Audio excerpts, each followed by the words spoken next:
April में प्रार्थना के लिए आ जाएगा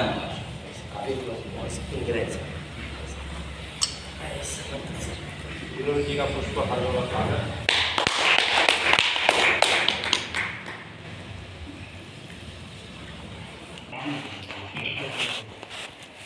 प्रातस्मरामि हृदि संस्फुरदात्मतत्त्वं सच्चित्सुखं परमहंसगतिं तुरीयं यत्स्वप्नजागरसुषुप्तिमवैति नित्यं तद्ब्रह्मनिष्कलमहं न च भूतसङ्गः।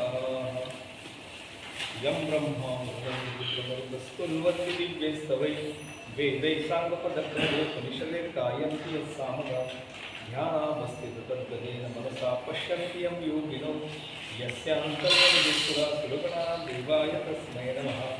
देवाय तस्मै नमः।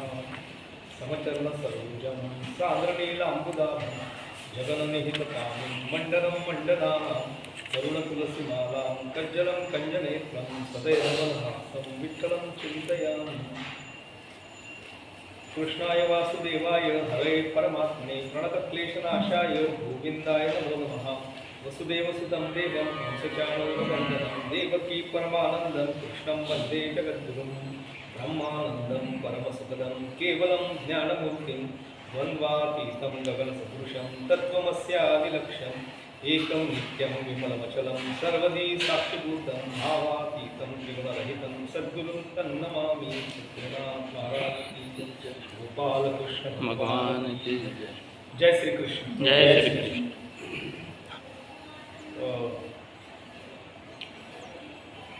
आज 16वां अध्याय हम चालू करने जा रहे हैं।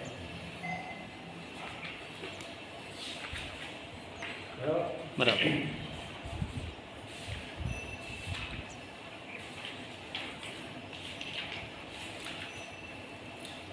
वैसे देखा जाए तो गीता का जो तत्व ज्ञान है वह भी पूरा हो गया है।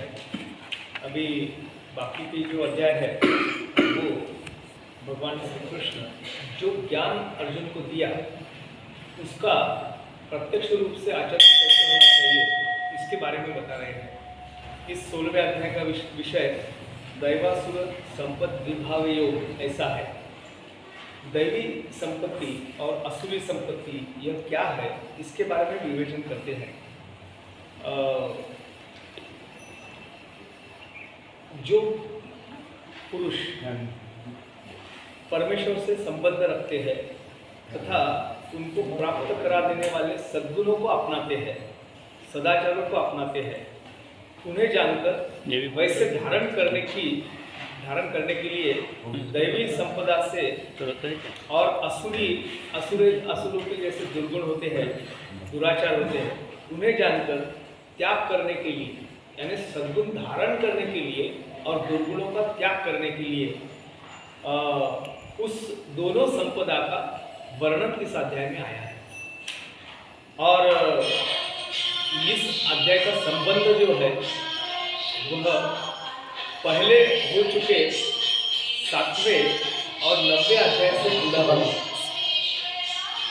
हुआ। क्या कि 7वें अध्याय में ये विषय आया, लेकिन दूसरा विषय जो 7वें अध्याय का था उसको पूरा करने के लिए फिर संक्षेप में इसको उल्लेख करके भगवान ने इसको छोड़ दिया। और 90वें अध्याय की बात भी वैसी है। 11वां, 12वां, 13वां, 14वां जो श्लोक है वह इस दैवी और असुरी संपत्ति से संबंध रखता है, लेकिन विस्तार से विवेचन वहाँ भगवान कर नहीं पाए। जो विषयांतर होने का जो खतरा डर रहता था इसके लिए, तो उसका संदर्भ लेके इस अध्याय में भगवान बोलते हैं मैं विस्तार से बता रहा हूँ। 7वें अध्याय का जो 15वां श्लोक है उसमें भगवान ने कहा नमाम दुष्कृतिनो मूढ़ा प्रपद्यन्ते नराधमा मायया अपहृत ज्ञाना असुरम भावमाश्रिता। बहुत महत्वपूर्ण बात है। माया के द्वारा जिनका ज्ञान भरा जा चुका है, ज्ञानी तो है लेकिन मायावश वह ज्ञान जो है वो ढका हुआ है, और ऐसा जिनका स्वभाव है वह असुरी स्वभाव कहा जाता है। ऐसे असुरी स्वभाव धारण करने किए हुए जो मनुष्य है उसमें नीच दूषित करने वाले मूढ़ लोग जो होते हैं वो मुझे नहीं भजते, भगवान बोलते हैं। क्योंकि ज्ञानी है लेकिन उनका ज्ञान माया से ढका हुआ है।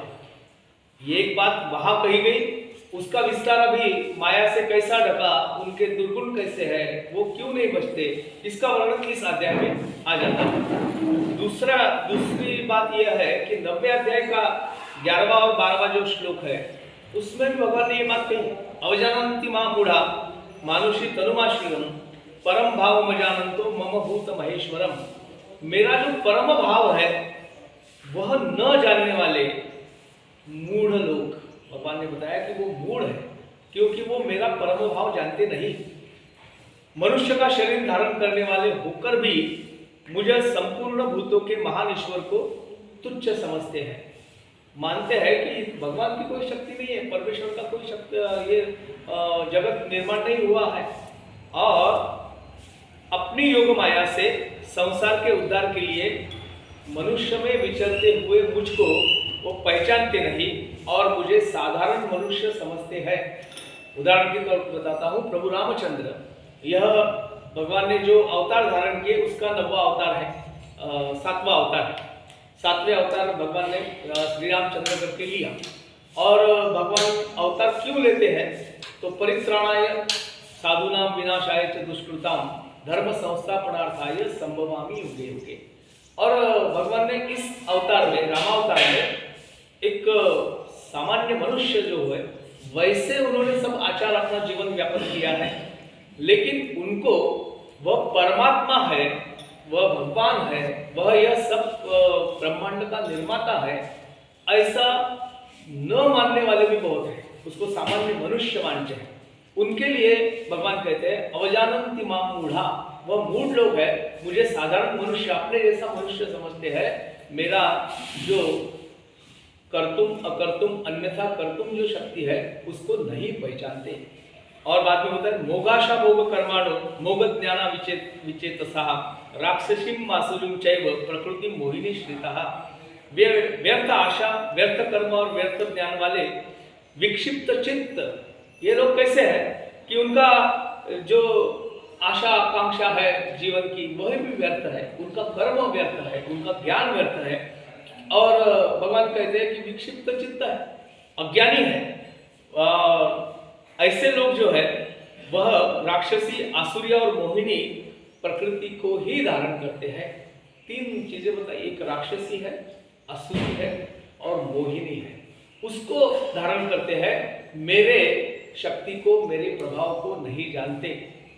और बाद में 13वां-14वां श्लोक आता है, ये बात अपन प्रस्तावना की कर रहे हैं, संदर्भ जोड़ने के लिए बात कर रहे हैं। 9वें अध्याय में आता है 13वां श्लोक, महात्मानस्तुमां पार्थ दैवीं प्रकृतिमाश्रिताः भजन्ति अनन्यमानसाः ज्ञात्वा भूतादिम अव्ययम्। हे अर्जुन, दैवी प्रकृति के आश्रित महात्मा जन मुझको सब भूतों का सनातन कारण और नाश रहित अक्षर स्वरूप जानकर अनन्य मन से युक्त होकर निरंतर भजते हैं। एक तो असुरी दुर्गुणी लोगों का व्यवहार बताया, अब जो मुझे मानते हैं उनके बारे में कहते हैं मोगाशा मोग कर्माणो सततम कीर्तयन्तु मां। उनका लक्षण क्या है, सततम कीर्तयन्तु मां यतन्तश्च दृढ़व्रतः नमस्यन् मां भक्त्या नित्य युक्ता उपासते। यह दृढ़ निश्चय वाले जो सद्गुणी लोग होते हैं, जो मुझे परमेश्वर मानते हैं, जानते हैं, वह भक्तजन निरंतर मेरे नाम और गुणों का वर्णन करते हुए ही हमारा समय बिताते हैं और मेरी प्राप्ति के लिए यत्नरत रहते हैं। उनका अंतिम लक्ष्य क्या होता है कि परमात्मा हमें मिल जाए या परमात्मा स्वरूप हमें पूर्णतः से ज्ञात हो जाए और मुझको बार बार प्रणाम करते हुए सदा मेरे ध्यान में युक्त होकर अनन्य प्रेम से मेरी उपासना करते हैं। सतत कीर्तयन्तु मां। ये 90वें अध्याय में आई हुई बात, 7वें अध्याय में आई हुई बात, और वही बात 15वें अध्याय में दोहराते हैं। 15वें अध्याय का 19वां श्लोक आता है, हमने अभी 15वां अध्याय पूरा किया है। वहां आता है यो मामेव सम्मूढ़ो जानाति पुरुषोत्तमं स सर्वविद भजति मां सर्वभावेन भारत। यहाँ भारत ये जो उल्लेख है ये अर्जुन का है। अर्जुन को कहते हैं हे भारत, हे अर्जुन, जो ज्ञानी पुरुष मुझको इस प्रकार तत्व से जानते हैं और पुरुषोत्तम यह उपाधि देके मुझे जानते हैं, वह सर्वज्ञ पुरुष सब प्रकार से निरंतर मुझ वासुदेव को, परमेश्वर को ही भजते हैं, मुझे ही भजते हैं। उनको मेरे अलावा किसी और भजने योग्य कोई दिखता नहीं है। अब ये प्रस्तावना करके अब स्वाभाविक भाव से मन में इच्छा होती है कि ऐसे कौन लोग हैं, उनके लक्षण क्या है कि जो केवल परमात्मा के सत्स्वरूप को जानते हैं, और दूसरे कौन है कि जो ज्ञानी होकर भी परमात्मा के यह अन्यथा कर्तुम शक्ति को न जानते हुए उनको साधारण मनुष्य समझते हैं, उनके लक्षण क्या है। इसलिए भगवान ने अब उसी विषय को विस्तार से बताने का इस अध्याय में प्रयास किया है। श्री भगवान वाच, शुरुआत होती है 16वें अध्याय की, कि भगवान खुद कहते हैं, अभयम सत्व संशुद्धि ज्ञान योग्य व्यवस्थिति ही दानम दम शेजश स्वाध्याय तप अर्जवम। क्या क्या लक्षण है बता रहे हैं। अभयम, भगवान बोलते हैं भय का सर्वथा अभाव, यानी अभय, भय का अभाव। भय काय का है? हम सब लोगों को एक भय है, भीति है। काय की भीति है? दो प्रकार की भीति होती है, दो प्रकार का भय होता है। एक यह संसार का भय होता है, दुःख बांधवडी आया संसार, सुखाचा विचार नाही कोठे। तुकाराम महाराज बहुत सुंदर वर्णन करते हैं, सुख पाहता जवा पाड़े, दुःख पर्वता एवढे। इसका डर है हमें कि हमें दुःख प्राप्त ना हो, इसलिए सुख की आकांक्षा में अनेक प्रयास हम लोग करते रहते हैं। जो ज्ञानी होता है उसके लिए कोई संसार का भय नहीं रहता, संसार का भय नहीं रहता, वो निर्भय हो जाता है। सुख दुःख समान सकळ जीवांचा संसार, उनको सुख दुःख जो है उनका कोई डर नहीं रहता, सुख से वो बहुत प्रसन्न नहीं होते और दुख से कोई भयभीत नहीं होते। ऐसे जो भक्त है, भय का उनमें सर्वथा अभाव होता है और अंतःकरण की पूर्ण निर्मलता होती है। उनके अंतःकरण में कोई विकार नाम की चीज आती ही नहीं। सबके लिए उनके अंतःकरण में अत्यंत पवित्र और शुद्ध भाव आते हैं और वह लोग तत्व ज्ञान के लिए ध्यान योग में निरंतर दृढ़ स्थिति और सात्विक दान करते हैं। अंतःकरण में नित्य ध्यान योग में रहते हैं, वह परमात्मा का चिंतन करते हुए रहते हैं और सात्विक दान करते हैं। अब सात्विक दान बोले तो दान के भी अलग अलग प्रकार होते हैं। कुछ राजसी दान होता है, कुछ तामसी दान होता है, सात्विकी दान होता है, जिसको आवश्यकता है उसको दान देना। अब दानी महात्मा तो बहुत सारे हमारे आजू बाजू पास पड़ोस में भी दिखते हैं कि बहुत दानशूर है, बहुत मदद करते हैं, धर्म कार्य के लिए मदद करते हैं वगैरह वगैरह, हम सुनते हैं। लेकिन दानी लोगों में 3 प्रकार होते हैं। एक दान जो जितना मांगता है उससे कम देना। भाई हम दुर्गा जी की क्या प्रतिष्ठापना करने जाते हैं, लोगों से चंदा वर्गणी जमा करने जाते हैं, बोलते हैं भाई बहुत बड़े सेठ हैं तो इनसे आराम से हमको 5000 मिल जाए। उनके घर जाओ, बैठो, चाय वाय पिलाते हैं, नाश्ता भी कराते हैं। बोले कि चलो योगदान, हाँ हाँ बिल्कुल ले जाओ, कितना होना है? हम बोलते हैं कि 5000 दे दो। अरे नहीं 5000 कहाँ, 500 लेते हैं। जितना मांगा उससे कम देते हैं। दूसरा दान ऐसे प्रकार का होता है कि जितना मांगे उतना ही देते हैं। मन में उनकी इच्छा है कि 10,000 देना है, लेकिन मांगा हमने 2000 तो 2000 देंगे, उससे ज्यादा देता नहीं। और तीसरे होते हैं जितना मांगे उससे कितना तो भी ज्यादा दे देते हैं, जितना मांगे उससे कई पट ज्यादा देते हैं। हमारी अपेक्षा तो 1000 रुपये की थी, उन्होंने लाख रुपये दी। ऐसा या संतांचे हे देणे, कल्प तरु हुनी दुने, परिसा परिसागाद लेने, चिंतामणि ठेंगना। ऐसे जो सज्जन होते हैं वह क्या है, उनका दान कैसा है? कल्पतरु हुनी दुने, कल्पतरु क्या दान दें, उससे भी ज्यादा यह दान देते हैं। आगे बोलते हैं परिसा परिस आगाध लेने, परिस को लोहे को सोना बनाता है, लेकिन ये परिस ऐसे परिस है कि जो लोहे को परिस ही बना लेते हैं, जो सोना नहीं बनाते, केवल परिस बनाते, उनको दूसरों को सोना बनाने की क्षमता आ जाती है। चिंतामणि ठेंगना, चिंतामणि नाम का मणि कवि कल्पना है कि वह अगर मिल गया तो हमें कोई चिंता करने की जरूरत नहीं। उसका जो चिंता मुक्त करने का स्वभाव है उससे कई ज्यादा यह चिंता मुक्त करते हैं। ऐसे भी ज्ञानी होते हैं। यह ज्ञानी लोगों के लिए सात्विक दान बोला है। अपना सारिके करीती तात्काल नाही काल वेळ तया लागी। उनके पास जाके हमारे लिए कुछ मांगना नहीं है, वो जितने महान है उतने महान वो आप आने वाले शरण आने वाले को कर देते हैं। यह सात्विक दान है। इंद्रियों का दमन करते हैं। इंद्रियों का दमन यह भी बड़ी एक परीक्षा है आदमी की। इंद्रियों का दमन करना मतलब क्या? इंद्रियों को अपने वश में रखना, उनके विषयों में उनको बहते नहीं जाने देना, इसको इंद्रियों का दमन करते हैं। शुद्ध सात्विक युक्त आहार विहार। खाना भी खाएंगे तो रुचि के अनुसार नहीं खाएंगे। हमारा तो ऐसा स्वभाव है, मैं मेरी बात बताता हूँ, जब बफे में जाता हूँ बुफे में, तो जो रसना को मेरे मन को अच्छी चीज लगती है वही स्टॉल पे जाके खा लेता। ऐसा नहीं है कि चलो जो भी मिला खा लो, ऐसा प्रभु के नाम से नहीं करता। लेकिन इनका वैसा नहीं है। वो रसना पे उनका क्या कंट्रोल है, ताबा, इंद्रियों पे ताबा है। वह ऐसी बुरी चीज कभी देखते नहीं है, कभी सुनते नहीं है। या तो जो बुरी बात बोलने वाला है उसके मुंह से अच्छी बात निकले, यही प्रयास उनका होता है। इंद्रियों का दमन करते हैं। भगवान, देवता और गुरुजनों की पूजा बहुत ही निश्चल भाव से करते हैं। किन किन की सेवा करते हैं बोले? भगवान की सेवा करते हैं। जो भी अपने देह के लिए जो मुझे प्रिय लगने वाली चीजें हैं, भगवान को अपना जैसे समझ के उनके सब विचार वैसे करते हैं। बहुत अच्छी बात तुकाराम महाराज ने कही है, देह भावे पूजीन कोंडु कोंडु धरिन जीव देह भावे पूजन। वैसा देखा जाए तो हम मूर्तियों की पूजा करते हैं। घर में मैं भी पूजा पाठ करता हूँ, मूर्तियाँ रहती घर में अपने पूजा करने।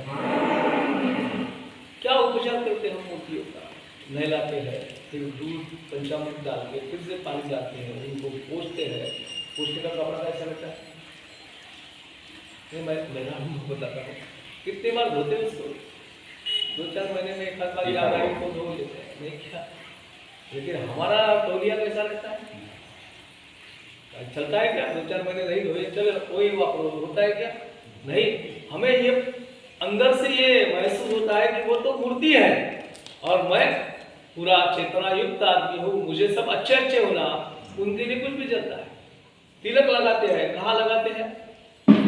अभी सवेरे मैं भी स्नान वान करके तिलक लगाया, आईने में 3 बार देख के मेरा टीका ठीक से गोल लगना चाहिए, उचित जगह पे लगना चाहिए, सब ध्यान करके आया। और भगवान को बुलाया, ये डुबाया, धड़ धड़ धड़ धड़ 5-7 लोग की जगह पर लगा दिया। मैं ये समझता ही नहीं कि उनमें भी प्राण है, उनमें भी मेरी जैसी चेतना है। यहाँ कहा गया कि भगवान की आराधना देह भावे पूजी, उनको भी देह है ये समझ के। बहुत बार तो ऐसा होता है कामन में वो भगवान की मूर्ति निकालते समय बहुत बार गिर भी जाती है, तो उसका कोई हमें दुख नहीं होता है कि उठा के घूमने लगती है। और सामूहिक स्नान भी एक अवर, हाँ, पूरा एक पकड़ लिया लोटा, सबको एक बार नहला दिए। वैसा सूक्ष्म बात मैं बताता हूँ कि घर में जैसी विष्णु की मूर्ति या कृष्ण की मूर्ति होती है, एक साथ में देवी की भी मूर्ति होती है, तो दोनों एक साथ में नहलाते हैं, बरोबर है? कभी देखा ऐसा कॉमन बाथरूम कि जहाँ पुरुष स्त्री एक साथ नहा रहे हैं? वो है क्या? गंगा में नहाते हैं घर में, दोनों के लिए अलग अलग है। पुराने लोग ये 2 तामन अलग अलग रखते थे, इधर कृष्ण जी, रामचंद्र जी, इधर देवी रेणुका, इनके लिए अलग तामन रखते थे। असो चलो अभी ठंडी के दिन चल रहे हैं, बरोबर है? गीजर अगर बंद हो गया तो क्या करेंगे? उसके आप छोड़ दो, आज के दिन नहीं नहाते क्योंकि गर्म पानी नहीं आएगा, बरोबर है ना? और भगवान की लोटा जो पानी है वही है, ठंडा ही है, बरोबर है कि नहीं? ठंडा ही पानी है। ऐसा सोचते नहीं हम कि इसको सर्दी लगेगी, थोड़ा सा पानी गर्म कर लो, ये नहीं सोचते। तात्पर्य क्या है? ये बोलते हैं कि यह सदाचारी पुरुष जो होते हैं वह भगवान की आराधना अपना जैसा चेतन युक्त समझ के करते हैं, देवताओं की पूजा करते हैं, गुरुजनों की पूजा करते हैं, अग्निहोत्र का पालन करते हैं, अग्नि को दान दिए बगैर, अग्नि को चढ़ाए बगैर खाते नहीं। बहुत बार ऐसा देखा होगा आपने कि कहीं पुराने जमाने में तो कैटरिंग वगैरह की व्यवस्था नहीं थी, वो बनाने वाला घर में आता था, आचार्य वट्टा वट्टा जलाता था। जलाने के बाद पहले जो भी चीज बनाता था वो अग्नि में डाल देता। जिलेबियाँ बना रहे, पहली जिलेबी अग्नि को समर्पित और बाद में फिर अपने लिए बनाता था। यह अग्नि को दान दिए मगर नहीं खाते, इसको अग्निहोत्र कहना, अग्निहोत्र चलाना बोलते हैं। उत्तम कर्मों का आचरण करते हैं, वेद शास्त्रों का पठन पाठन तथा भगवान के नाम का गुणों का कीर्तन करते हैं। वेद शास्त्रों का पठन करते हैं, पाठन करते हैं, खुद भी पढ़ते हैं और लोगों को भी वो बताते हैं और स्वधर्म पालन के लिए कष्ट सहन करते हैं। जितना भी हो सके मेरा धर्म मुझसे ना छूटे, कितने भी कष्ट हो जाए तो सहन कर लेते हैं। स्वधर्म पालन के लिए कष्ट सहन करते हैं और शरीर तथा इंद्रियों के सहित अंतःकरण की अत्यंत सरलता होती है। शरीर में भी सरलता और अंतःकरण में भी अत्यंत सरलता का व्यवहार होता है। किसी के बारे में उनके मन में कोई दुविधा, कोई आशंका नहीं आती है। सुख दुख समान सकल, ये बात उनके अंतःकरण में रहती है। यह इसको ही पहले श्लोक में ज्ञान योग व्यवस्थिति कहा गया। यह जो आचरण जिसका है वह ज्ञान योग व्यवस्थिति का आचरण करने वाला है, ऐसा बोलते हैं। और बाद में बोलते हैं कि इनका लक्षण कैसा है। अहिंसा सत्यम क्रोध त्याग शांतिर्पैशुनम दया भूतेष्वलोलुत्वम मार्दवम रीत अचापलम। इसका तात्पर्यार्थ है मन, वाणी और शरीर से किसी प्रकार भी किसी को कष्ट न देना। मन में भी दुर्वासना नहीं आती है, शरीर से तो पीड़ा किसी को देते नहीं।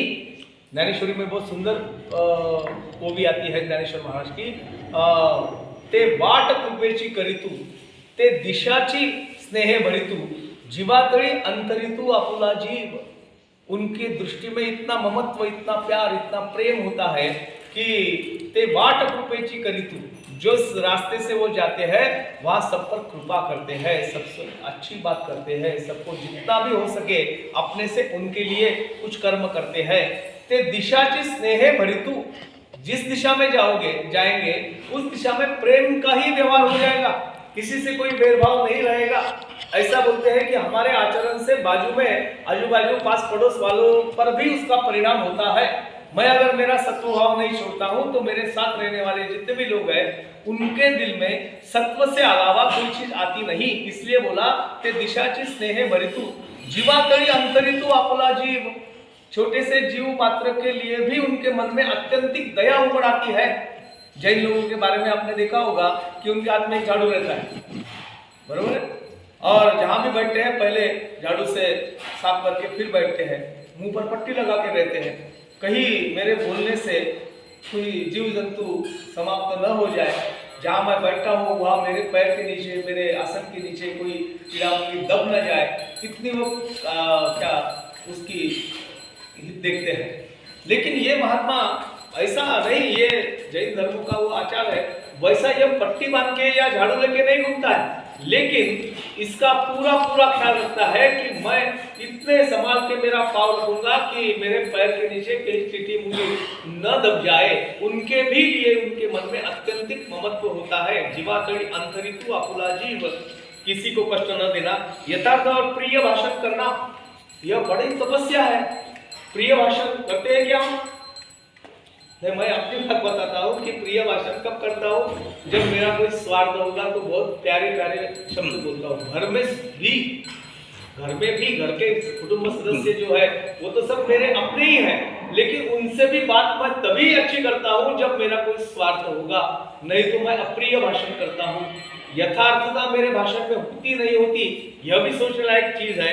अपना अपकार करने वालों पर भी क्रोधित न होना, यह तो बड़ी मुश्किल बात है।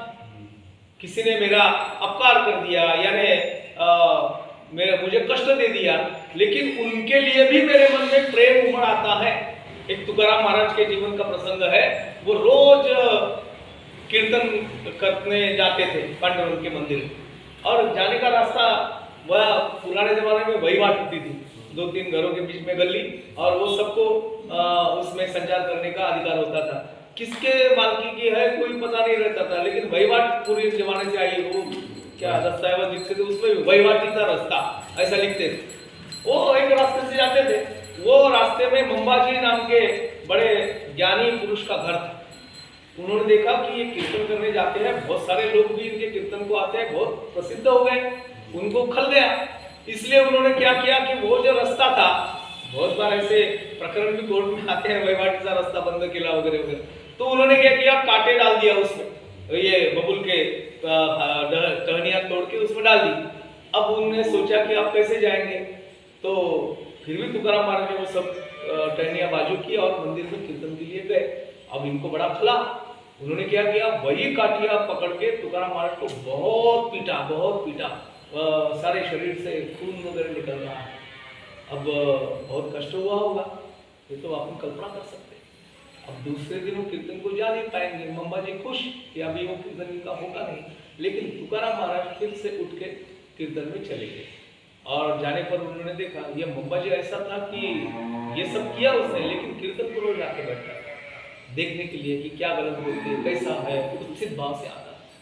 वो देखे तो आज मंबा जी नहीं है। तुकाराम महाराज ने कीर्तन चालू होने के पहले पूछे कि मंबा जी वो नहीं आए। लोगों ने बोला कि नहीं वो नहीं आए, शायद नहीं आएंगे। अब इतना पीटा तो कैसे जाएंगे, थोड़ा सा लज्जा उनको हुई होगी, इसलिए नहीं आएंगे। तुकाराम महाराज बोले नहीं मंबा जी जब तक आते नहीं कीर्तन चालू नहीं होगा। अब बाकी लोगों ने बोला कि उनको बुलाने कौन जाएगा, बड़ा आदमी।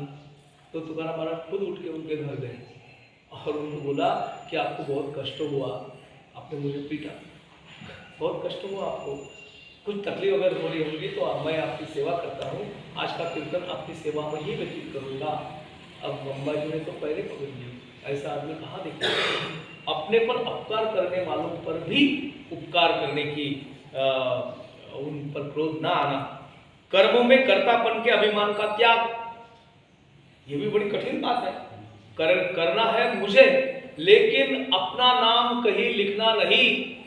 एक गोरा दौड़के नाम के एक लेखक थे, वो ललित निबंध लिखते थे, उन्होंने अनामिक नाम का एक लेख लिखा, बहुत प्रसिद्ध हुआ अनामिक नाम का लेख।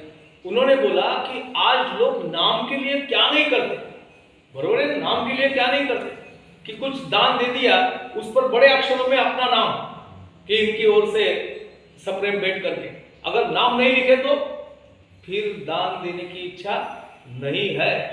सादा छोटा सा आर्टिकल मैं पेपर में लिखता हूँ या किसी ग्रंथ में लिखता हूँ तो नीचे मेरा नाम अगर पहले से बड़े अक्षर में डाल देता हूँ, अगर वो लेखी छाप लिया मेरा नाम नहीं छापा तो बड़ा तकलीफ हो जाएगी, गाली गलौज करेंगे, फिर से देंगे, मैं दूंगा ही नहीं आपको, आप क्या नाम ही नहीं लिखते वगैरह वगैरह। नाम के लिए बहुत सारा हमारा प्रयास रहता है। वो लिखते हैं कि जिन्होंने एलोरा अजंता की लीलिया बना ली, इतना सुंदर शिल्प बनाया, उन्होंने कहीं अपना जरा सा भी नाम नहीं लिखा, अनामिक है। किसने बनाया नहीं मालूम, लेकिन उनकी कलाकारी इतनी भव्य दिव्य और सुंदर है कि आज के जमाने में वैसी कलाकारी कोई कर नहीं पाता, वो अनामिक लोग हैं। यही बात है कि कर्म करते हैं लेकिन कर्तापन का अभिमान दिल में नहीं रखते, मैं करता हूं ऐसे नहीं मानते। अंतःकरण की उपरति और चित्त की चंचलता का अभाव, अंतःकरण की उपरति बोले तो करने की इच्छा। बहुत सारी चीजें ऐसी होती है कि जो जिसकी हमें जरूरत नहीं होती, लेकिन हमें उसको पाने की बहुत सारी इच्छा होती है, यह इच्छा को त्याग देते हैं। दूसरी बात, चंचलता का अभाव होता है, उनका चित्त चंचल नहीं होता, स्थिर चित्त होते हैं, किसी की भी निंदा न करते, सब भूत प्राणियों में हेतु रहित दया करते हैं, किसी की भी निंदा नहीं करते, मुंह से किसी की निंदा नहीं करते और हेतु रहित दया करते हैं। कुछ पाना नहीं है लेकिन दया भाव उनका, दया तिचे नाव भूतांचे पालन। तुकाराम महाराज के बड़े सुंदर शब्द है कि वो बोलते हैं कि दया किस पर जब करते हैं हम, वो दया कैसी होनी चाहिए। इन्होंने कहा कि हेतु रहित दया होना चाहिए और इंद्रियों का विषयों के साथ संयोग होने पर भी उनमें आसक्ति न होना। विषय तो इंद्रियों के है ही है, उसमें तो वो जाएगी, लेकिन उसकी आसक्ति उनमें बिल्कुल नहीं रहती। कोमलता, लोक और शास्त्र के विरुद्ध आचरण से लज्जा और व्यर्थ चेष्टाओं का अभाव इनमें होता है। कहते हैं कि जो शास्त्र के विरुद्ध है, ऐसा आचरण गलती से भी हो गया तो बहुत लज्जित होते हैं, कुछ बहुत बड़ा अपराध मैंने किया ऐसी भावना उनकी होती है। तीसरे श्लोक में कहते हैं तेज क्षमा धृति शौचम द्रोहो नाति मानिता भवंती संपदम दैवी विजातस्य भारत। तेज क्षमा धैर्य बाहर की शुद्धि और किसी में भी शत्रु भाव का न होना और अपने में पूज्यता के अभिमान का अभाव होना, ये सब तो है अर्जुन, लेकिन दैवी संपदा को लेकर उत्पन्न हुए पुरुष के सब ये लक्षण है। क्या क्या लक्षण है, एक एक बता दिया कि तेज रहता उनमें, तेज रहता। अब तेज बोले तो तेज की व्याख्या क्या करोगे कि श्रेष्ठ पुरुषों की एक महान शक्ति है तेज, तेजस्विता, और जिसके प्रभाव से सामने वाले जो भी व्यक्ति है उनमें कोई दुर्वासना नहीं होती, केवल दर्शन मात्र से, यह इसको तेज कहते हैं। लोकमान्य तिलक जी की मृत्यु हो गई 1920 साल में, तब गडकरी जी थे तो उन्होंने अपने एक लोकमान्य तिलक जी को श्रद्धांजलि पर जो लेख लिखा उसमें एक सेंटेंस उन्होंने लिखा, वो बहुत क्या सटीक सेंटेंस है। वो बोले कि लोकमान्य जी की मृत्यु हो गई, अब पुणे शहर में जिनको देख के मुंह की बीड़ी निकाल के फेंक देना ऐसा कोई व्यक्ति रहा नहीं। तात्पर्य क्या कि लोकमान्य जी के सामने हिम्मत नहीं पड़ती थी उनके आचरण से। बहुत सारे लोगों का आचरण ऐसा होता है कि कुछ दुष्कृत्य करने की इच्छा केवल वो सामने है इसलिए नहीं होती है, इसको बोलते हैं तेज। क्षमा उनका एक लक्षण होता है क्षमा, तो हर एक पर क्षमा करते हैं, पृथ्वी के भांति क्षमाशील यह उनका वर्तन होता है। धैर्य रहता है, धीर तो कारण साह्य हो तो नारायण, वो धैर्यवान होते हैं, हम धैर्यवान नहीं होते। जरा से भी कुछ क्या आपत्ति आ गई तो अधीर हो जाते हैं, बहुत व्याकुलता विकलता आ जाती है। चलो घर से बाहर जाना है, टायर पंचर हो गया, कितना चंचल हो, कितना अस्वस्थ हो जाते हैं।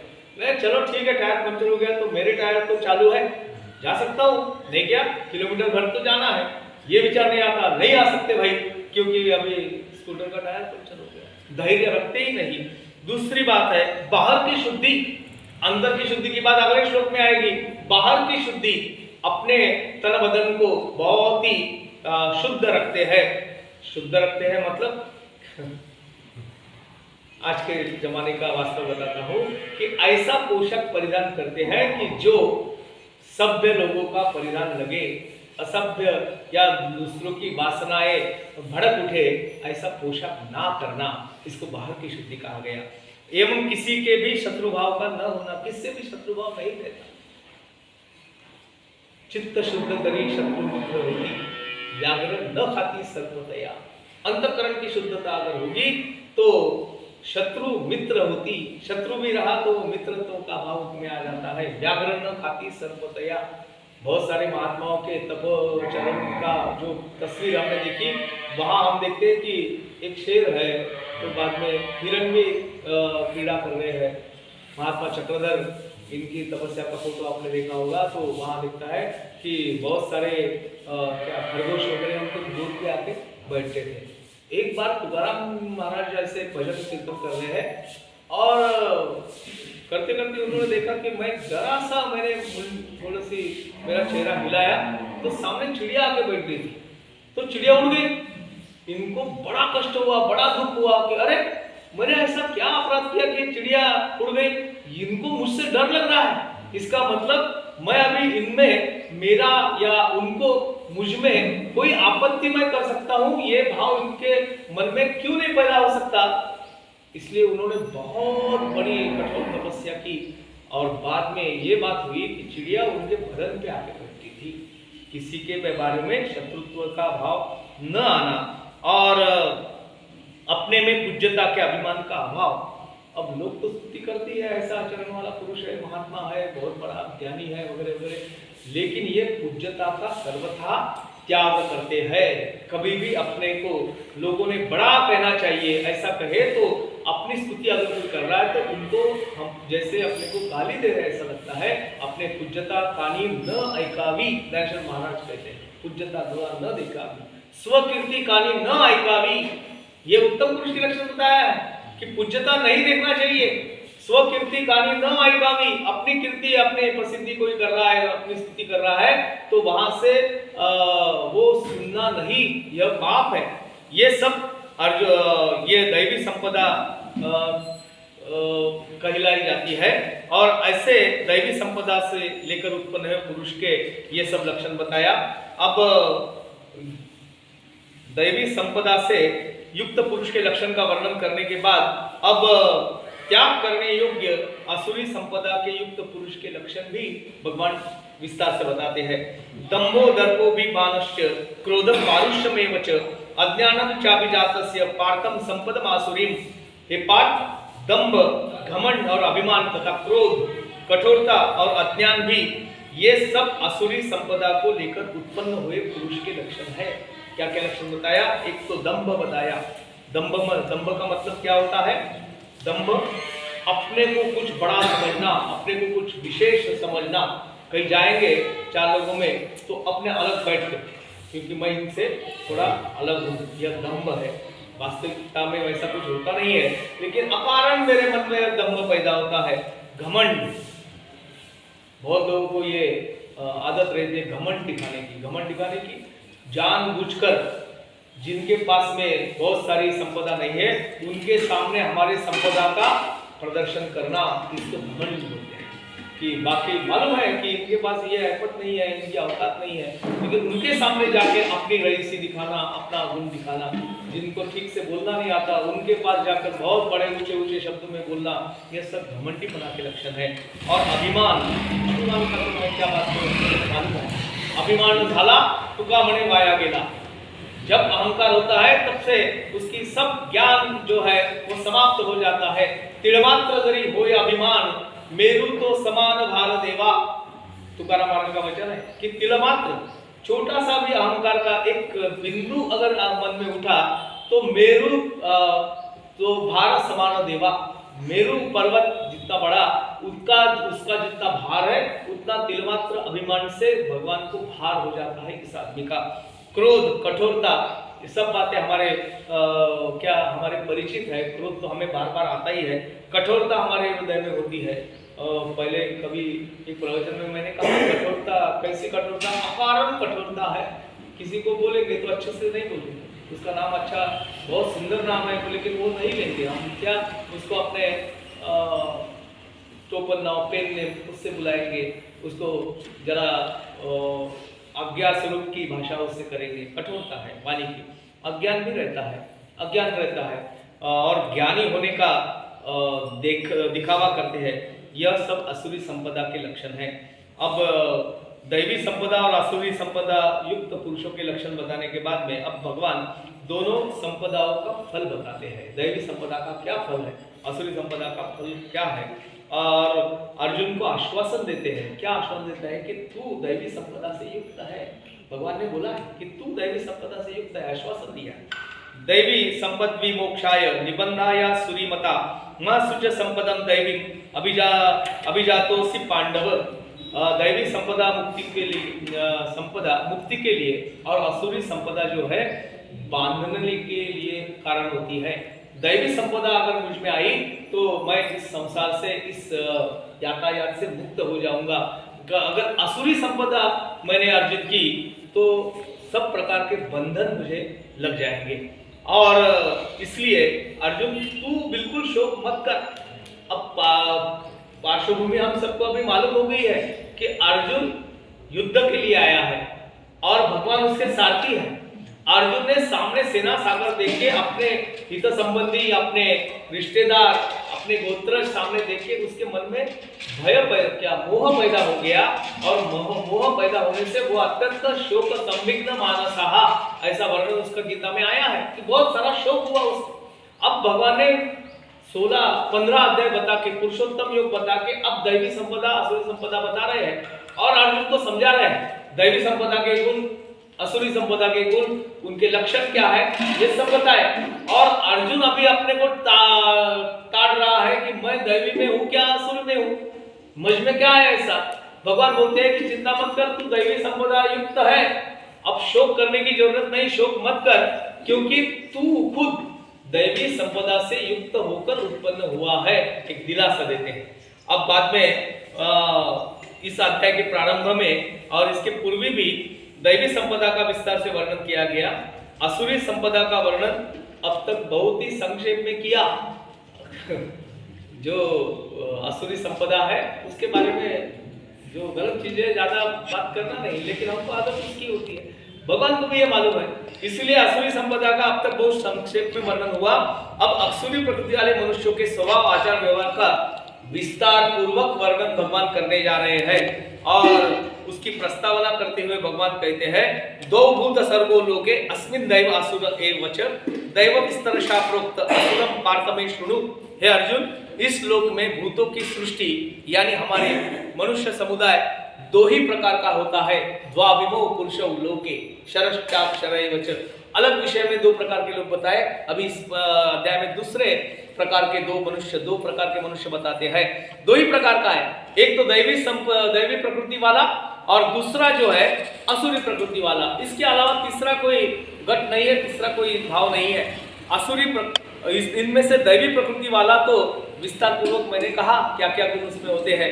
अब असुरी प्रकृति वाले मनुष्य समुदाय जो है उनका भी विस्तार पूर्वक वर्णन तू मुझसे सुन। और इस प्रकार फिर असुरी प्रकृति वाले मनुष्य समुदाय के लक्षण सुनने के लिए अर्जुन को सावधान भगवान करते हैं कि सुन ले, ध्यान से सुन। अब बोलते हैं, प्रवृत्तिंच निवृत्तिंच जना न विदुरासुरा न शौचम न पिचाचारो न सत्यम तेषु विद्यते। भगवान कहते हैं कि असुर स्वभाव वाले मनुष्य प्रवृत्ति और निवृत्ति इन दोनों को ही नहीं जानते। प्रवृत्ति क्या है, निवृत्ति क्या है, जानते ही नहीं। प्रवृत्ति बोले तो हमने हमारे जीवन जीने की जो एक रीति है उसको प्रवृत्ति कहते हैं। और प्रवृत्ति कैसे होना चाहिए, हम अगर मनुष्य है तो मनुष्य जैसा बर्ताव हमसे होना चाहिए। मनुष्य प्राणी के अलावा कोई भी ऐसा प्राणी, कोई भी ऐसा जीव नहीं है कि जो अपने प्रकृति धर्म को छोड़ के किसी और के प्रकृति धर्म में जाता है।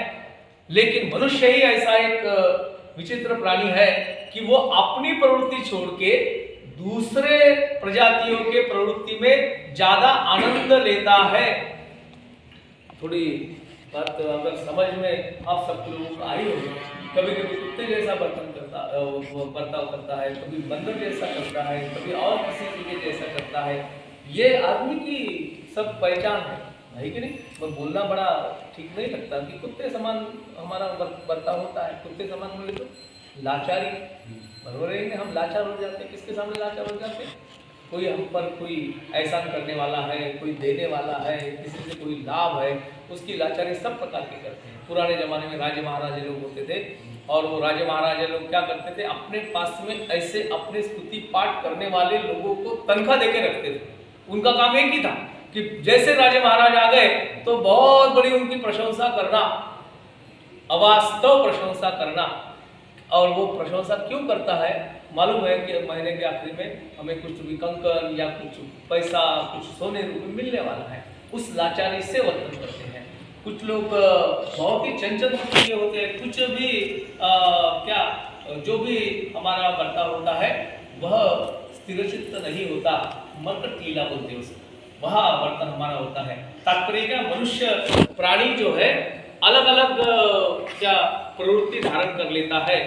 लेकिन ये मूढ़ लोग जो है वो प्रवृत्ति भी नहीं जानते, अलग अलग प्रवृत्ति धारण करते हैं। निवृत्ति की तो बात ही नहीं। निवृत्ति यानी हमारी कल्याण का जो विचार है वो तो मुख में आता ही नहीं। इन दोनों को ही नहीं जानते, इसलिए उनमें तो बाहर भीतर की शुद्धि है न श्रेष्ठ आचरण है। उनके पास में तो अंतःकरण की भी शुद्धि नहीं है और बाहर की भी शुद्धि नहीं है और उनका आचरण भी श्रेष्ठ नहीं है। उनका कोई अनुकरण करे ऐसा उनका आचरण नहीं होता है और कभी भी सत्य भाषण नहीं करते।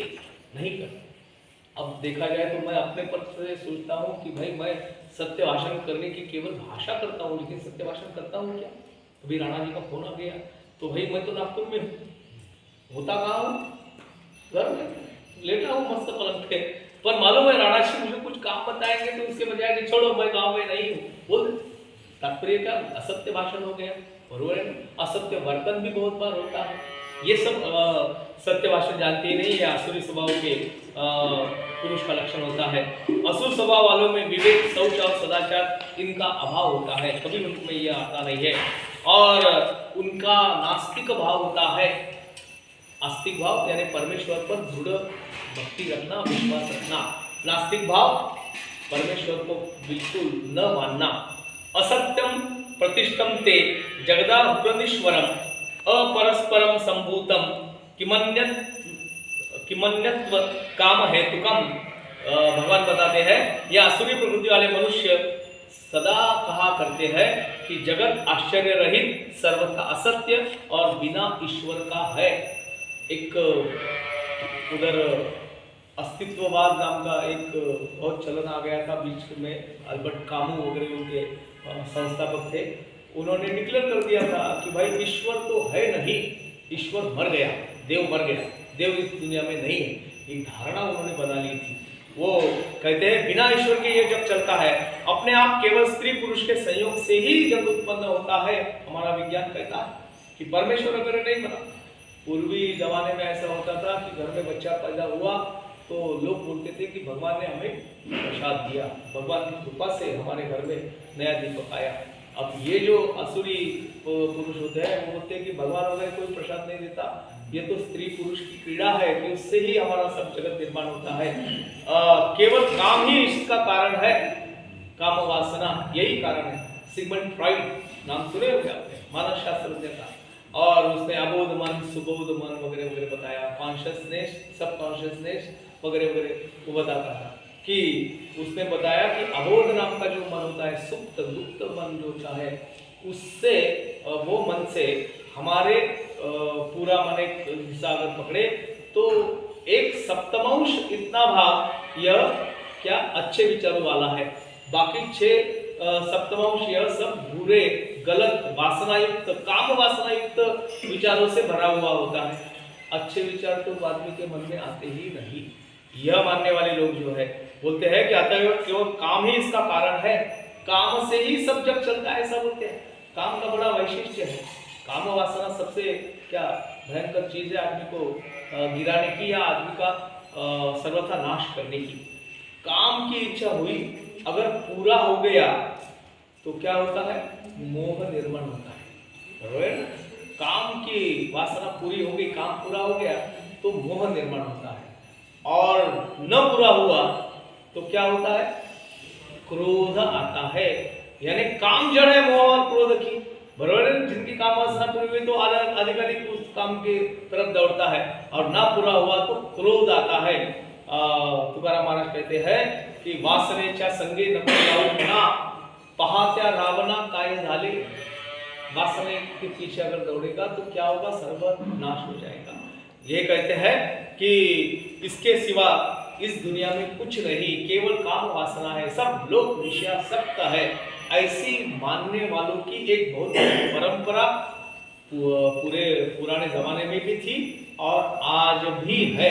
इसलिए बोलते हैं सत्व संशुद्धि वाले जो पुरुष होते हैं वह उस काल में भी मात्रा में, संख्या में कम होते थे, आज भी वह बहुत ज्यादा लोग नहीं है।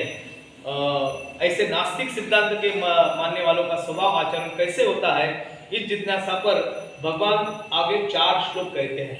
उसका पहला श्लोक है एताम दृष्टिम अवष्टभ्य नष्टात्मानम अल्पबुद्धयाः प्रभवन्ति उग्रकर्माणः क्षयाय जगतः अहितः। इस मिथ्या ज्ञान को अवलंबन करके जिनका स्वभाव दुष्ट हो गया है, नष्ट हो गया है, तथा जिनकी बुद्धि मंद है, वे सबका अपकार करने वाले क्रूर कर्मी मनुष्य केवल जगत के नाश के लिए ही समर्थ होते हैं। जगत का कल्याण होने का विषय उनके मन में कभी भी आता नहीं। जगत का नाश कैसे हो, यही धारणा उनकी होती है। तुकाराम महाराज एक जगह कहते हैं यंत्र भेदुनी नाद पाहो नए। बच्चों का स्वभाव हमने देखा कि इसका खिलौना लाके दो, क्या करेगा, 10-5 मिनट खेलेगा और 15 मिनट में तोड़ के देखेगा, बरोबर है ना। ऐसे प्रवृत्ति वाले लोग होते हैं कि जो अच्छी चीज है उसको तोड़ मरोड़ कर देंगे, इनका स्वभाव ही ऐसा होता है। कहते हैं भगवान कि जगत के नाश के लिए ही ये पैदा होते हैं, समर्थ होते हैं। आगे का लक्षण बोलते हैं कामम अश्रित्य दुष्पुरम दंभमानम मदान्विताः मोहात् गृहीत्वा असद्ग्राहान् प्रवर्तन्ते असुचि व्रताः। ये दंभ, मान और मद से युक्त मनुष्य किसी प्रकार भी पूर्ण न होने वाली कामनाओं का आश्रय लेते हैं। मालूम है ये कभी पूर्ण होने वाली नहीं है, लेकिन उनका बहुत पीछा करते हैं, उनके लिए अपना सर्वस्व त्याग देते हैं। जो चाहे वह अपने को मरोड़ने की क्षमता रखते हैं। जो हमें कभी मिलने वाला नहीं है उसके प्राप्ति के लिए अनेक अनेक प्रकार के साहस करते हैं और अज्ञान से मिथ्या सिद्धांतों को ग्रहण करके भ्रष्ट आचरण को धारण करके संसार में विचरते हैं। बहुत सुंदर कहा कि अज्ञान से मिथ्या सिद्धांतों को ग्रहण करते हैं। अज्ञान होता है, मिथ्या सिद्धांत इनके रहते हैं, जीवन जीने का जो उनका तरीका होता है अज्ञान जन्य होता है और भ्रष्ट आचरण होता है। क्या होता है दुराचरण करने से क्या बिगाड़, और अपना समर्थन करने के लिए किसी और का उदाहरण देते हैं। उन्होंने तो जिंदगी में कभी अच्छे काम किए ही नहीं, लेकिन उनका देखो कितना मस्त चल रहा है। अरे भाई सब सुख उनके दरवाजे पे आते हैं, मैं अगर वैसा वर्तन करूं तो क्या बिगड़ेगा, यह धारणाएं उनकी होती है। दंभ मान मदान्विता, यह इसके बारे में कहा है और दो शब्द करूंगा और बाद में विश्राम करूंगा। कहा गया चिंताम अपरिमेयाम च प्रलयांताम उपाश्रितः कामोपभोग परमः एतावत् इति निश्चितः, तथा वे मृत्यु पर्यंत रहने वाली असंख्य चिंताओं का आश्रय लेने वाले होते हैं। सतत चिंता में ही डूबे होते हैं। अच्छा भी कुछ हुआ तो उसमें भी उनको चिंता ही लगी रहती है। इसलिए हमारा जो भागवत संप्रदाय है वो भागवत संप्रदाय का ब्रीद है। क्या पहले जब मैं थोड़ा यह सब पढ़ा नहीं था, मैंने सुनता था, तो मुझे भी बड़ा क्या मन में विचार आता था कि ये ऐसा कैसा कहा गया। तुकाराम महाराज ने कहते यारे यारे लहान थोर याती भलत्या नारी नर करावा विचार न लगे चिंता को नासी, ऐसा एक वचन। मैं बार बार सोचता था कि चिंता को नासी न लगे, इसका विचार संतों ने क्यों बताया। वो दुख का हरण करने की बात करते तो ठीक था, सुख मिलेगा यह बात करते तो अलग था, लेकिन चिंता ये क्यों आया। बाद में जब तुकाराम महाराज जी का सब आगम पढ़े तो ख्याल आया कि सही में सबसे ज्यादा भयंकर अगर चीज दुख देने वाली अगर कोई होगी तो चिंता है। एक संस्कृत का वचन है कि चिता जो है मरने के बाद जलाती है, लेकिन चिंता यह आयु भर जीते जी हमें जलाती है। ये आयु भर जीते जी जलाने वाली चिंता ही अगर मिट गई तो मेरे जैसा सुखी आदमी दुनिया में दूसरा कोई नहीं होगा। चिंता हट जाए बस। इसलिए संतों ने कितना सूक्ष्म विचार किया। तुकाराम महाराज बोलते न लगे चिंता कोणासी झाड़ू संतांचे मार्ग। अब ये चिंता हटाने के लिए एक मार्ग है जो संतों ने अनुसरण किया। संत जिन मार्ग पे चले उस मार्ग पे अगर हम चलेंगे तो चिंता आने की कोई बात नहीं रहेगी। कहते हैं कि मृत्यु पर्यंत रहने वाली असंख्य चिंताओं का आश्रय लेने वाले ये लोग होते हैं। विषय भोगों में भोगने में तत्पर रहने वाले होते हैं। विषय भोगों का ही उनको आकर्षण होता है। ते जीवे न सोड़ी ऐसे झाले, मालूम है इसमें मेरा सर्वनाश है, लेकिन बार बार उसी तरफ हमारा मन दौड़ता है। विषय भोग में वो कभी भी पूरा नहीं होता, आसक्ति नहीं छूटती, मोह बोध पड़ जाता है उसका विषयों का। वह भोग में तत्पर रहते हैं, भोग भोगने में बड़े तत्पर होते हैं और मानते हैं कि दुनिया में यही सब सुख है, इसके अलावा सुख की कोई कल्पना नहीं हो सकती। बहुत सारे हमारे आस पास पड़ोस में लोग होते हैं, बोलते हैं कि एक बार तो हमें मनुष्य जन्म मिला, बरोबर है कि नहीं, तो सब ऐश इसी जन्म में कर लो। अगर नहीं किए शोक तो क्या किए। वो उल्टा तत्वज्ञान हमको बताते कि जब तुम मरने के बाद में ऊपर जाओगे तो वो चित्रगुप्त पूछेगा, क्या पूछेगा, भाई ये किया क्या, वो किया क्या। तो नहीं अगर बोलेंगे तो फेल कर देगा, नहीं क्या। अगर जिंदगी में आके तो ये दुराचरण नहीं किया तो क्या किया, और बोलते हैं कि फिर से थोड़ी मिलने वाला। और ये सही भी है, हमारे संतों ने भी कहा है कि पातलाहा देह काकताली न्याय। अरे भाई एक सहज भाव से हमने ताली बजाई और कौवा आ गया हाथ में, ऐसा होता है क्या, नहीं, पर हो गया लाखों में एक बार। वैसे हमको मनुष्य देह मिला, दुर्लभम मानुषम देह वगैरह बोलते हैं कि अत्यंत दुर्लभ है।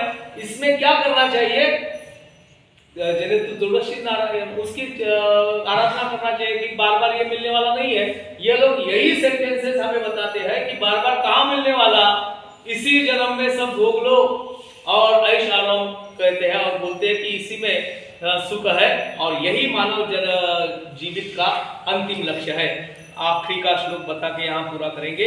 आशा पाश शतै बद्धा काम क्रोध परायणः इहन्ते काम भोगार्थम अन्यायेन अर्थ संजया। कहा गया वे आशा की सैकड़ों फांसियों में बंधे हुए मनुष्य रहते हैं। आशाओं की सैकड़ों जो क्या फांसियां रहती है उसको जकड़ते रहती है। हमारे तुकाराम महाराज ने सुंदर कहा है, सर्व सुखाची आशा जन्म गेला क्षण एक मुक्ति यत्न नाही केला। तुकाराम महाराज बोलते हैं कि आशा पे ही हमारा सब जीवन चल रहा है और वह आशा की पूर्ति के लिए मैं सब विचार कर रहा हूँ। क्षण एक मुक्ति यत्न नहीं केला, मेरे को उद्धार करने की बात एक क्षण भर भी मैंने सोची नहीं। और मेरा वर्तन कैसा हो गया, बांधिलो घाना बांधुनी डोले, जुंतीलो घाना बांधुनी डोले। हमारा जिला जो है तेली समाज बहुत ज्यादा है और मैंने ऐसा सुना कि यहाँ बहुत सारी तेल घानियां होती थी और दूसरे वो मांगटा जिसको बोलते विनकर का वो बहुत होते थे। जब से मैं आया हूँ ना मुझे तेल घानी दिखी ना कोई मांगटा दिखा। बोलते थे कि यहाँ बहुत थे, पौड़ी एक तो गाँव तो बहुत फेमस था वगैरह वगैरह। वो तेली लोग जो होते हैं बड़े होशियार। कैसे होशियार, वो तेल निकालने के लिए जो भी तैला पदार्थ है वो घानी चलाते थे, बैल लगाते थे वो घानी को घूमने के लिए।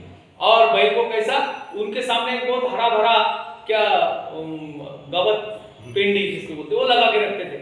ऐसे अंदर रखते थे कि बैल का मुंह वो उसको ना छुए लेकिन दिखते रहे, बिल्कुल हरा भरा एकदम ताजा ताजा घास वो सामने रखते थे।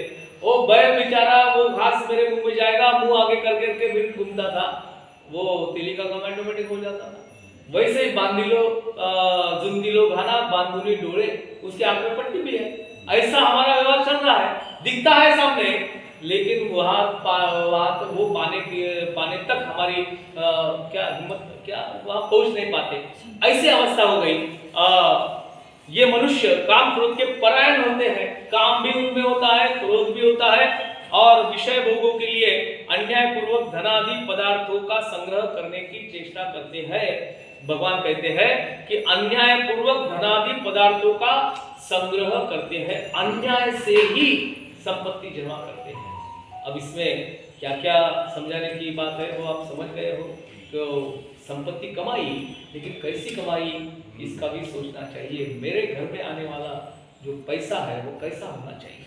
अश्वपूर्वाम मध्याम हस्तिनाद प्रबोधिनी, मेरे घर में लक्ष्मी आना चाहिए कैसी, हस्तिनाद प्रबोधिनी। अश्वपूर्णाम, सामने घोड़ों का रथ है, बहुत बड़े नगाड़े बज रहे हैं और दोनों हाथी झूल रहे हैं, ऐसी लक्ष्मी आना चाहिए। श्री सूक्त नाम का एक सूक्त है, उसमें ये लक्ष्मी का और अलक्ष्मी का भी वर्णन किया है। अलक्ष्मी कभी सामने के दरवाजे से नहीं आती, बहुत सारा गाजा वाजा करके नहीं आती, पीछे के दरवाजे से आती है और पीछे से दरवाजे से आकर यह जो अश्वपूर्वामृत मध्या हस्तिनाद प्रबोधिनी श्रियम देवी मुखौरे शिर्मा वगैरह वगैरह जो वर्णन किया है उसको बाहर निकालती है। तात्पर्य क्या है कि धनादि पदार्थों का संग्रह, अत्यंत जोड़ोनिया धन, उत्तम विचारे, उदास विचारे वेच करी, यह मुक्ति से आने वाली संपत्ति यह शुद्ध सात्विक संपत्ति होती है, बाकी की असुरी होती है। ऐसी चेष्टा में वो रत रहते हैं। यहाँ हम विराम करेंगे, समय तो हो ही गया है। तो 12 श्लोक अपने ये आपको भी याद रहेगा और मुझे भी याद रहे, इसलिए मैं श्लोक का क्रमांक बता रहा हूँ। आगे की बात आगे से करेंगे। कुछ बताना पूछना है तो बता सकते हैं, नहीं तो अपना आखिरी की प्रार्थना कर लेंगे। नाम संकीर्तनम यस्य सर्व पाप प्रणाशनम प्रणामो दुःख शमनः नमामि हरिं परम नाम संकीर्तनम यस्य सर्व पाप प्रणाशनम प्रणामो दुःख शमनः नमामि हरिं परम नाम संकीर्तनम यस्य नाम संकीर्तन यच्च सर्व पाप प्रणाशनम सर्वपापप्रणाशनं प्रणामो दुःख शमनः प्रणामो दुःखशरणं तन्नमामि हरिं परम नमामि हरिपरम। गोपाल कृष्ण भगवान की जय। जय श्री कृष्ण। जय श्री आरती करें।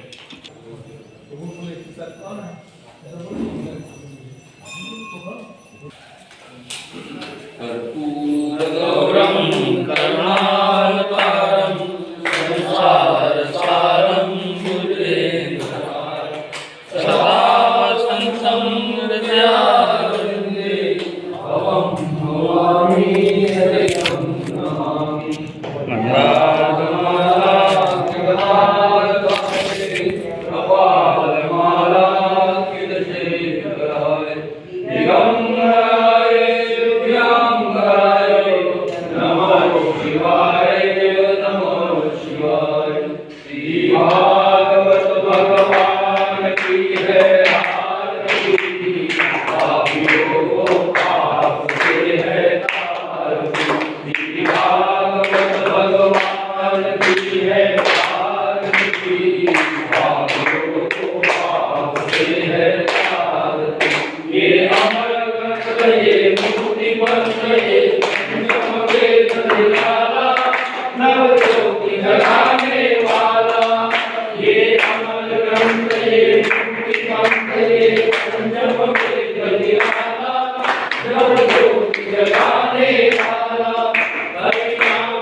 आपको प्रोग्राम है,